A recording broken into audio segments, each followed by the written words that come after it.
शक्ल सूरत बड़ी अजीब सी है, जो कि बौना है पहली बात। और वो बौना इन द सेंस कि वो मुंजा की जैसा नहीं है, वो इंसानी उसमें नहीं है, गॉब्लिन है एक तरीके का गॉब्लिन है। Exactly, goblin is the word. So एक तरीके का गॉब्लिन है। तो इफ आई से कि go is the goblin of Indian mythology, तो क्या ये कहना सही होगा? नहीं, जब गोह की बात करते हैं तो गोह अपने आप में एक ऐसी ऊर्जा है जिसको आज तक किसी भी श्रेणी में नहीं रखा गया यार।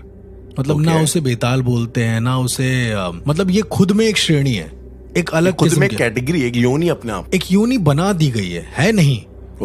एक तरह की योनि है, क्योंकि उस डायमेंशन के बारे में किसी को पता ही नहीं है। वैसे कुछ लोग ये भी कहते हैं कि गो एक तरीके की एंटिटी होती है जो शायद दो डायमेंशंस के बीच में फंसी हुई होती है। बिल्कुल। एंड वो कई बार शायद आप ही ने मुझे बताया कि उसका सिनेरियो ऐसा होता है कि वो कभी आपको आधी अधूरी भी दिखाई देती है। एज इन कभी आपको उसका धड़ दिखाई देगा सर, या कभी आपको उसका खाली उसके पाँव वगैरह दिखाई देंगे, बिकॉज उसका आधी बॉडी किसी और डायमेंशन में। तो ये कैसे होता है, मतलब इसकी मैकेनिज्म क्या है? एक सीरियल आया था राहुल, कोई है, शायद हम सबने देखा है। जी, सबने देखा। विकराल और घबराल रहते हैं उसमें, और उसमें एक गोह का एपिसोड है। आप अगर देखेंगे आपको प्रॉपर मिलेगा। आप डालिएगा कोई है गोह एपिसोड तो आपको मिलेगा। उसमें उस एंटिटी को एक्सप्लोर किया गया है, दिखाया गया है प्रॉपर कि वो कैसे मतलब आता है, कितना बौना होता है। अच्छा, गोह जो होता है शेप शिफ्टर भी होता है राहुल। ये अपनी सुविधा के हिसाब से अपने आप को बदल सकता है, लेकिन गोह के जो दांत होते हैं राहुल वो नहीं बदलते।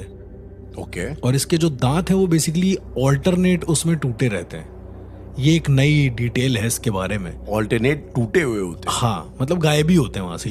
ये नई डिटेल कहाँ से अपडेट हुई आपको? मतलब ये बेसिकली है, एक डिटेल है इसकी भी जो मैं बताना भूल गया था पिछले एपिसोड में। तो जिन्होंने इसको देखा है, मैंने आपको बताया था ना, मेरी एक फ्रेंड है जो एक महल में थी, और रीवा में उसका मतलब खुद का एक महल है, तो उसके यहाँ ऐसा कुछ सिनेरियो हुआ था गोह वाला।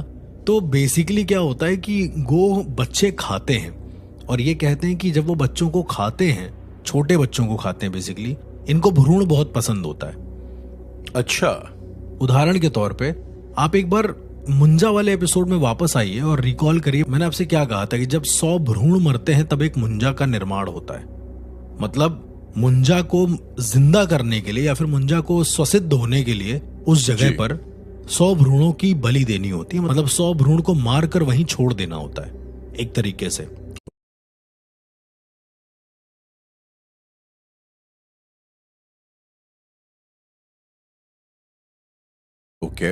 ठीक है, तो अगर 100 भ्रूण वहां पर है तो एक मुंजा अपने आप वहां पर जीवित हो जाएगा।